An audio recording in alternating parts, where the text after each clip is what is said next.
നഹ്സ് ഉണ്ട് എന്നതിൽ യാതൊരു സംശയമില്ല. നിരവധി ഹദീസുകളുണ്ട്. അതിൽ ചിലത് ദഈഫായിരിക്കും. പക്ഷേ ഫളായിലുൽ അഅമാലിലും ഇതുപോലത്തെ വിഷയങ്ങളിലൊക്കെ എന്ത് ചെയ്യാൻ പറ്റും?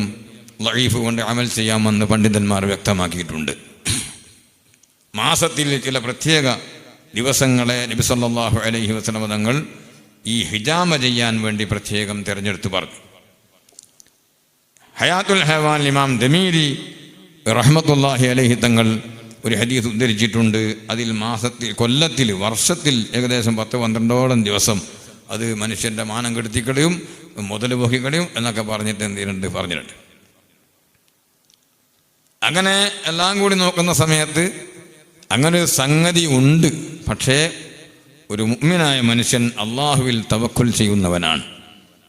ഒരു വഴിക്ക് ഇറങ്ങിപ്പോകുമ്പോൾ എന്തെങ്കിലും നമുക്കിഷ്ടകരമല്ലാത്തത് ഒന്ന് ക്രോസായിട്ട് കുറുകെ പോയാൽ, ഇബ്രാഹിം സാഹിൻ്റെ ശൈലിയിൽ പൂച്ചക്ക് നല്ല തിരക്കുണ്ടാവുമായിരിക്കും, അതുകൊണ്ടാണ് അവിടെ നമ്മൾ പോകാൻ കാത്തു നിൽക്കാതെ ക്രോസായിട്ടങ്ങ് പോയെന്ന് വിചാരിക്കണം. നമുക്ക് ഒരു മനംമാറ്റം ഉണ്ടാകാൻ പാടില്ല. എങ്ങനെ ഈ വിഷയം ചെയ്യുന്നതിൽ മാറ്റം, മനംമാറ്റം ഉണ്ടാവുന്ന ഉറപ്പാണ്. ആനനെ കാണുമ്പോൾ അല്ല വേറെ ജീവനെ കണ്ടാൽ ഇത് സംശയത്തില്ല. അല്ലെ ഞാൻ പറഞ്ഞ പോലെ, നേരത്തെ പറഞ്ഞ പോലെ ടെസ്റ്റ് ചെയ്യേണ്ടി വരും. അപ്പം അത് നമ്മളെ ബാധിക്കാൻ പാടില്ല. ജൂതന്മാരുടെയൊക്കെ വിശ്വാസം എന്തായിരുന്നു? ഖൈറും ഷർറും അള്ളാഹുവാണ്. എല്ലാത്തിൻ്റെയും ഖാലിഖ് അള്ളയാണ്. എല്ലാ സമയങ്ങളെയും അള്ളാഹുവാണ് സൃഷ്ടിച്ചത്. പക്ഷേ എല്ലാ സമയവും ഒരുപോലെയാണോ? ഇദാ സമിഅതും സിയാഹദ്ദീകതി ഫസ്അലുല്ലാഹ അൽ ഖൈർ. അള്ളാഹുവിനോട് നിങ്ങൾ ഖൈർ ചോദിക്കണം. കോഴി കൂവുന്നത് കേട്ടാൽ ഫഇന്നഹ റഅത് മലക്കൻ, അതൊരു മലക്കനെ കണ്ടിട്ടാണ് കൂവുന്നത്.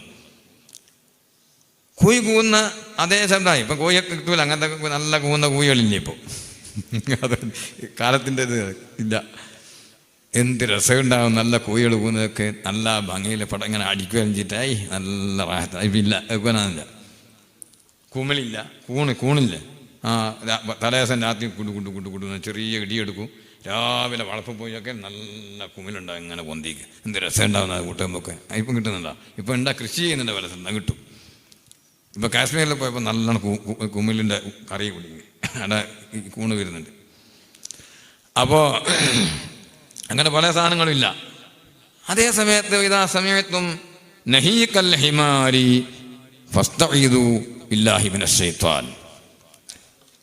കഴുതക്കരച്ചിൽ കേട്ടാൽ നിങ്ങൾ എന്ത് ചെയ്യണം? ഇന്ന അങ്കറൽ അസ്വാതി ലസൗത്തുൽ ഹമീർ. ഖുർആൻ പറഞ്ഞത് വളരെ അരോചകമായതാണ് കഴുതക്കരച്ചിൽ. കേട്ടുക്കാൻ ആരെങ്കിലും കേട്ടുക? കേട്ട് നിൽക്കാനാവില്ല, ചെവി കുത്തി പായുണ്ട്.